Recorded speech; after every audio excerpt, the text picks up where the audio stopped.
I have been a nurse for 8 years. I became a licensed practical nurse back in 2011. In approximately 2011, we went to different areas of specialty to see where it is that we were going to go for where we wanted to work. We went to the hospitals, to skilled nursing facilities, and we followed geriatrics, orthopedics, and different areas of the hospital to see where it is that we wanted to work. I have always been interested in wound care. I quickly discovered that even as bad as the wound was, I was intrigued on the healing process. Background information. SAW states the history of wound healing is, in a sense, the history of mankind. Shaw states 3 healing gestures: washing the hands, making the plasters, and bandaging the wounds. Wound care evolved from magical incantations, potions, and ointments to a systematic text of wound care and surgery from Hippocrates and Celsus. Brought to you by Broughton, Janis, and Attinger, 2016. It wasn't until the time of large armies using muskets and cannon that surgical wound care emerged again. That's brought to you by Broughton, Janis, and Attinger, 2016. The materials needed are gloves, scissors, wound care, bandage, any type of medication that you're putting on there, and tape if needed.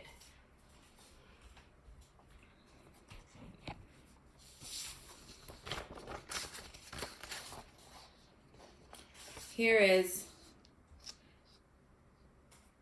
hemostasis, which is a blood clot. This is the healing process. And this is what happens when you first get a wound. This is the blood clot that forms so that your wound will not continue to bleed. And this is the inflammatory process. And here you have the process of everything that happens. Then here, a different stage. You have everything that's starting to build here. So you see it getting smaller. It started off big, getting smaller from the inflammatory process.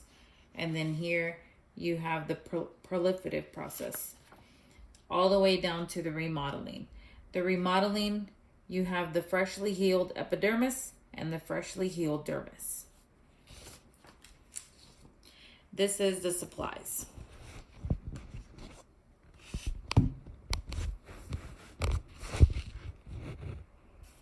You have saline, scissors. These are specialized wound scissors. They're not sharp at the edge so that you won't cut anyone. Gauze to clean. A bandage. This one's called Optifoam Gentle. I have a different one called Tegaderm, and this is just clear, but I'll open it up for you guys. This is a different, I guess you could call this a medication. It's called the Iodoform strip. It's a packing strip, and this is usually for deeper wounds. I have my gloves, and I have my wound cleanser after you wash your hands, or for home health, you can do it with just the hand sanitizer. The procedure. The procedure, you have to determine how severe the wound is. Scrapes and abrasions on the surface of the skin often only require a simple cleaning and a band-aid. Clean the wound. Your skin is your body's barrier and helps you protect your body from bacterial and viral infections. Carefully and gently cleaning the wound and will help prevent infection. Protect the wound from infection is key. Place the bandage on the wound. Whether you put the roll gauze, you put a band-aid, you have to put a barrier because your skin is broken. And once your skin is broken, you have a higher susceptibility to get an infection there. And secure with tape if needed. Clarissa, I will now perform wound care.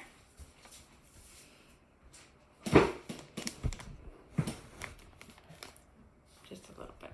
Thanks.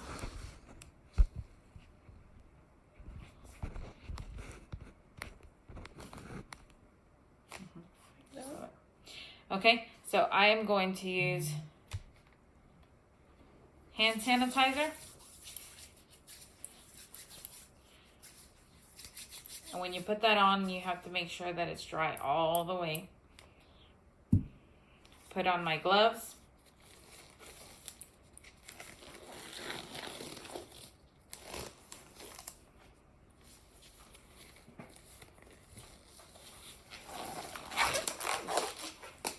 The first step is cleansing.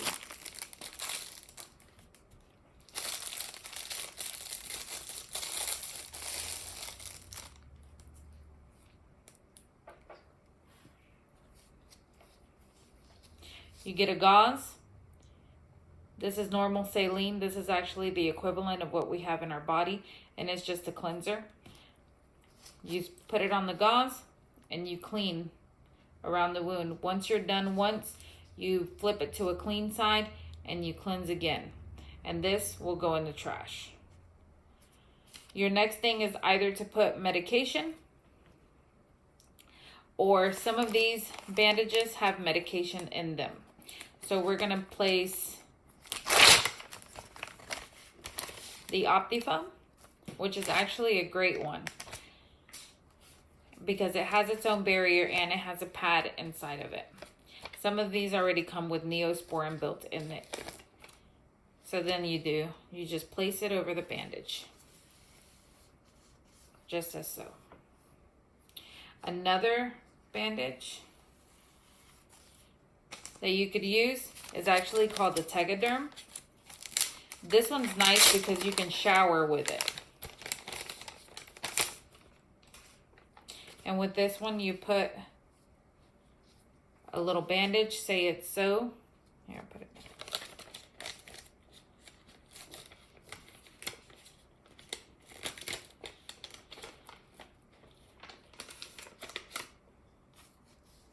You put the gauze there, and you put the bandage over it. Lift up your arm.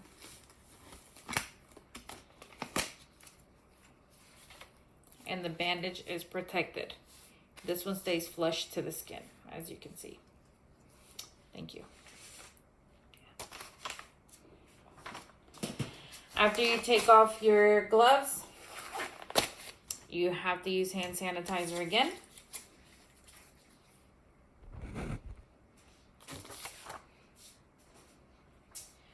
I have explained how wound care came to be and how to perform. It is important to prevent infection, so therefore I have shown you the steps on how to perform a wound care via clean technique. I encourage everyone to wash their hands before and after to prevent infection. As a nurse, we are always a teacher. I hope you enjoyed this video and I encourage you to save it for future reference. None of us are perfect and there will always be a wound somewhere.